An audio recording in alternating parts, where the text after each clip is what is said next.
ओम। समस्त पापों को और कष्टों को नष्ट करके हर प्रकार की सुख समृद्धि प्रदान करता है भाद्रपद मास के कृष्ण पक्ष की इस अजा एकादशी का व्रत। अजा भगवान विष्णु के उपेंद्र स्वरूप की पूजा आराधना की जाती है।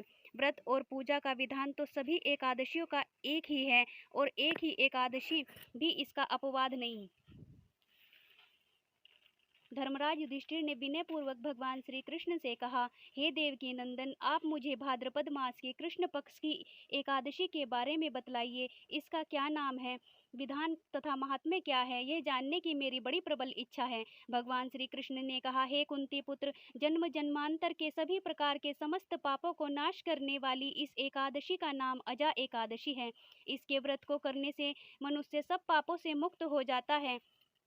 जो मनुष्य इस दिन भगवान हर्षिकेश का पूजन करता है उसको अवश्य वैकुंठ की प्राप्ति होती है। अब मैं इसकी कथा कहता हूँ, आप ध्यान पूर्वक सुनिए।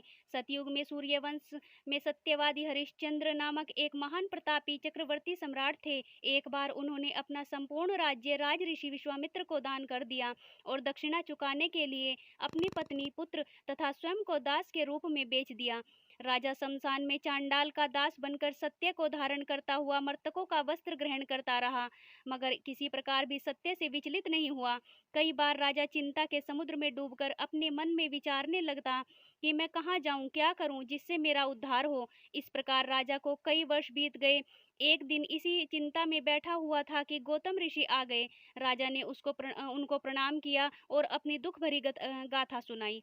राजा की बातें सुनकर गौतम ऋषि ने कहा, हे राजन, आज से 7 रोज बाद भाद्रपद के कृष्ण पक्ष की अजा नाम की एकादशी आएगी। तुम विधि पूर्वक उसका व्रत करो। इस व्रत को के पुण्य के प्रभाव से तुम्हारे समस्त पाप नष्ट हो जाएंगे। राजा ने गौतम ऋषि के कहे अनुसार एकादशी आने पर विधि पूर्वक व्रत व जागरण किया।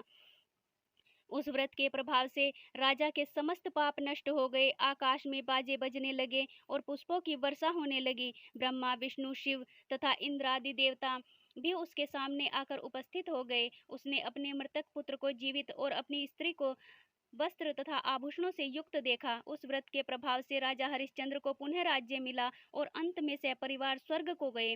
अंत में भगवान कृष्ण ने कहा, हे युधिष्ठिर, यह सब अजा एकादशी के प्रभाव से ही हुआ था। जो मनुष्य विधि पूर्वक इस व्रत को करते हुए रात्रि जागरण करते हैं, उनके समस्त पाप नष्ट होकर अंत समय में स्वर्ग लोक की प्राप्ति होती है। इस एकादशी की कथा के श्रवण मात्र से ही अश्वमेध यज्ञ का फल मिलता है। जय विष्णु भगवान।